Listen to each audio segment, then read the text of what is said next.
And Shalom. All praise and glory and honor goes to Yahweh by Hashem Yahweh Shai, by Hashem Rakah Kodash, double honor to the apostles and the elders of Great Millstone that rule well, and peace and blessings to the elect. This is another Gmsatl phone talk, and the spirit just hit me. I just want to talk a little bit about this controversy, or this that's what it is. This controversy with the 12 tribes chart and this other doctrine that's now gaining a little attention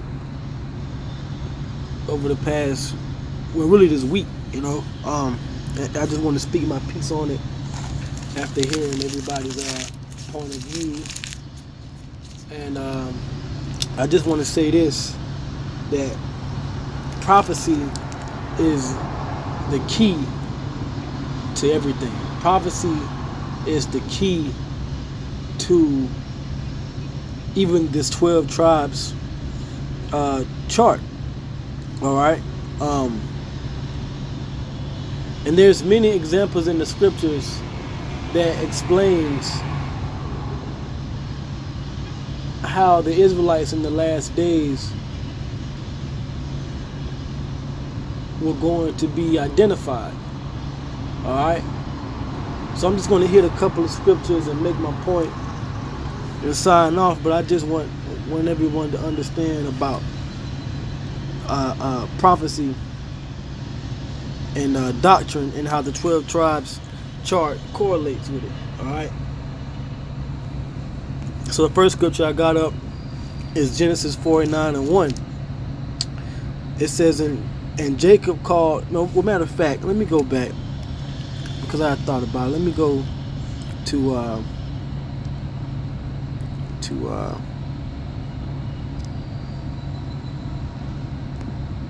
Wisdom of Solomon. I think it's the 5th chapter. No, matter of fact, no.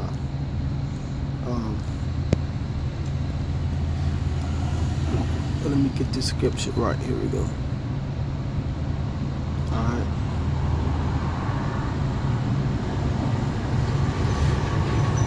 This is Ecclesiasticus 24:33. It says, I'll start at 32. It says, I will yet make doctrine to shine as the morning, and will send forth her light afar off.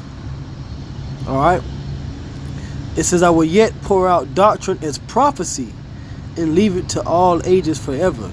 So this doctrine that we've been teaching underneath the apostles of Great Millstone, which learned it from their elders, they got the 12 tribes chart and the name of our power and his son from their elders, High Priest Ariah, King Mashah, High Priest Yaquab, and as well as Elder Abba Bivens. So not only do we have the name, but we have the 12 tribes, the 12 tribes chart. All right. And the Lord said himself, his spirit in the last days are going to be poured out upon all flesh. You find that in Joel, the 2nd chapter. So this thing with the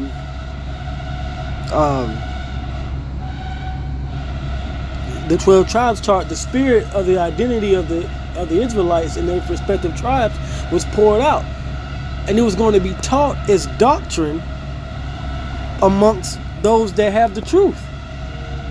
Okay. I don't know if y'all hear that noise in the background, but that's Satan. And it's a part of prophecy. So let's go back to Genesis 49. Now I'm gonna read this. It says, and Jacob called unto his sons and said, gather yourselves together, that I may tell you that which shall befall you in the last days. Well, are we not still in the last days? All right. Now they say that the prophecy. Now I'm talking about Shai Israelites, tried and refined. These guys say that that's talking about the last days are talking about from this particular time all the way up until the coming of Yahweh Shai. the Messiah. Well, see, when you understand that the time of the Messiah, all right, that was the beginning of the last days. And it was the last days of what? What exactly was it the last days of? It was the last days of the wicked ruling in the earth. And it was going to be the new beginning for the kingdom of Israel.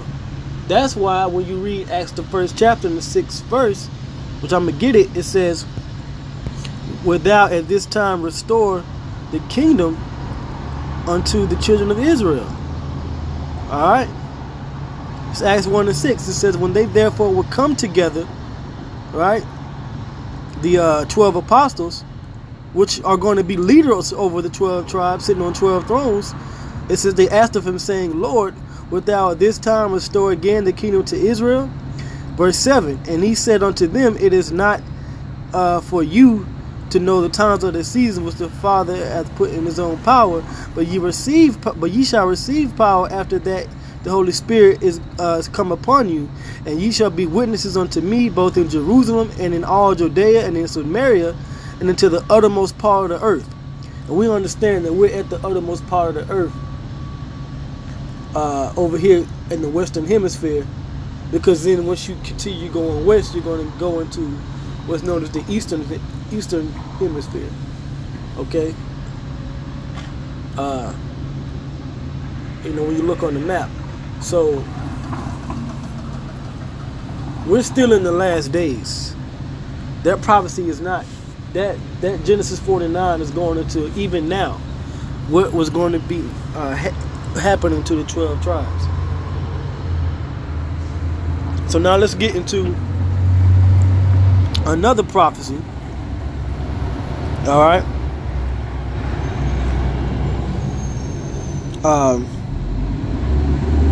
Let's go Jeremiah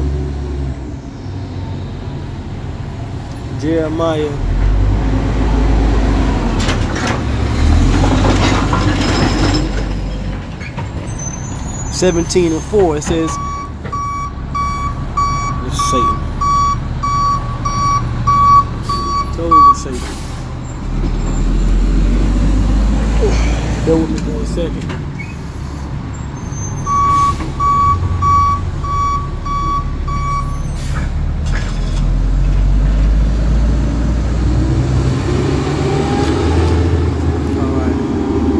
This is Jeremiah 17 and 4. "And now even thyself shalt discontinue from thine heritage which I gave thee, and what I will cause thee to serve thine enemies in the land which thou knowest not, for ye have kindled a fire in my anger which shall burn forever." So there was a time when there was going to be a time when we weren't going to continue in our heritage, and we see that being played out today.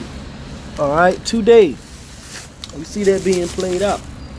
So there was going to be a time when we was going to forget who we were. All right.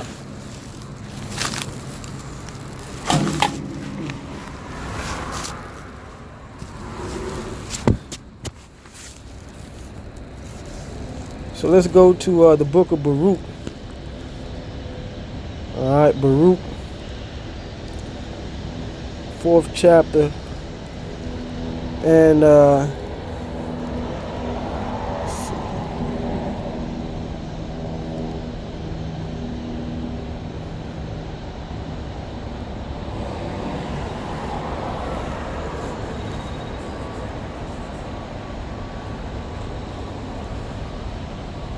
right, Baruch 2. It's like a Baruch 2 and 30. Now remember what we just read in Jeremiah 17. It says, "For I knew that they would not hear me, because it is a stiff-necked people, that in the land of their captivities they shall remember themselves." So it was going to be a prophecy that the Israelites were going to remember who they were. Okay? And they were going to be able to identify themselves as Israelites by the tribes. You can't say you're not an Israelite without being of a particular tribe, man. All right? I'm going to read verse 31. It says, "And shall know that I am the Lord, their power, For I will give them an heart and ears to hear. That means give them the understanding of who? What particular tribe they come from. All right? It says that they shall praise me in the land of their captivity and think on my name and return from their stiff neck, from their wicked deeds, for they shall remember the way of their fathers which sinned before the Lord. Right? Because they're going to remember what their ancestors did. All right? As pertaining to the 12 tribes. And identify themselves, remember who they were, and turn back to this truth. Okay? So now when you go to Ezekiel the 37th chapter, it's going to give you another prophecy, which is a part of the doctrine of who we are. So this is Ezekiel 37 and 12. Therefore prophesy and say unto them, thus saith the Lord Yahweh, Bashem Yahweh Shai, behold, on my people, I will open your graves and cause you to come up out of your graves and bring you into the land of Israel. Graves, talking about us being dead and unidentifiable and disenfranchised over here in America. All right. It says, and ye shall know that I am Yahweh Bashem Yahweh Shai when I have opened your graves, O my people, and brought you up out of your graves, and shall put my spirit in you, and ye shall live, and I shall place you in your own land. Then shall you know that I, the Lord, have spoken it and performed it, saith the Lord. The word of the Lord came again unto me, saying, moreover, thou son of man, take thee one stick and write upon it for Judah and for the children of Israel, his companions, the other tribes. Then take another stick and write upon it for Joseph, the stick of Ephraim, and for all the house of Israel, his companions, and join them one to another into one stick, and they shall become one in thine hand. All right? And we know that this is talking about the 12 tribes of Israel, Israelites coming together. So these guys don't know what they're talking about, man. They're speaking out of their own belly. They're prophesying when the Lord hasn't sent them. So the Lord is going to judge the good Samaritan, shy Israelite tried and refined, shy Israelites tried and retarded, and any other group that's teaching outside of the truth. All right? But with that, I'm going to give all praises to Yahweh Bashem Yahweh Shai, double unto the apostle and the elders of great millstone. Till the next time, Shalom.